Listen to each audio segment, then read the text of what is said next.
What's up, everybody? Welcome in to the Early Edge in 5. I'm your host, Allan Bell. I got a fantastic show live for you today. I'll tell you what, let's not waste any time. Bring in the stars of the show and look at them. First up, Johnny Bollman. You know what, dude? Take me down. I need the bullpen report. Hit me, dog.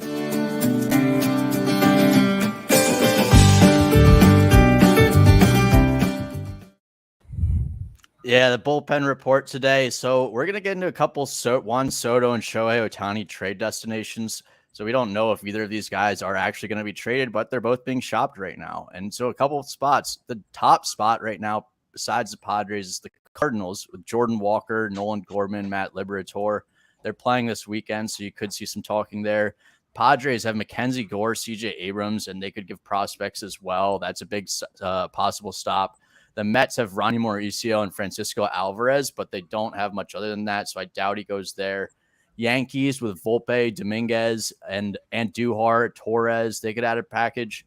But I will say, whoever is moved first, look for that to set a precedent for the others. So if Soto gets moved before Ohtani, my guess is that Ohtani would get the bigger package, the second guy. Man, that's a really good point. And I mean, it's just fascinating thinking like first, like Juan Soto and Paul Goldschmidt, right? Like in the same lineup. But then, like with Ohtani, that trade, and we'll talk about it another time. We got more to break it down. Like that trade is going to be nuts because obviously the dude pitches and hits at such a high level. Like I'm fascinated to see what happens in regards to that. But I might have to watch it. It's a little place called the Prop Shop.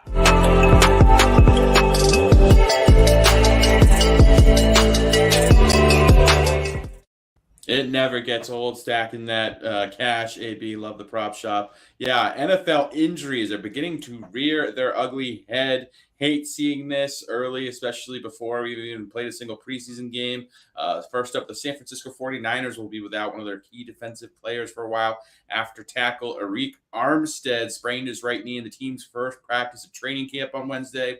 He avoided a significant injury, but he's still expected to miss a few weeks. Washington Commanders defensive end Chase Young will miss at least the season opener, number 2 pick of the previous draft, possibly more as well because of a knee injury that he suffered.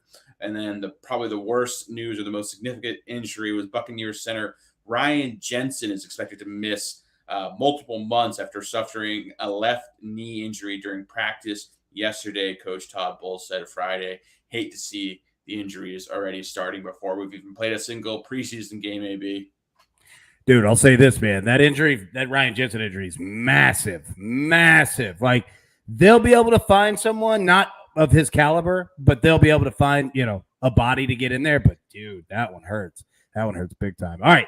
And second off, can the 49ers please have 1 year where they're healthy? The last 2 years, like, not only have they been decimated, every star player, they lost all their running backs. Deebo Samuel was a running back last year. That's how bad injuries have been. So I don't know what's going on with that field or whatever, man. But, dude, it's brutal for them. All right, let's get into our picks for today. Bollman, coming over to you first, man. You got one play, Major League Baseball. What you got?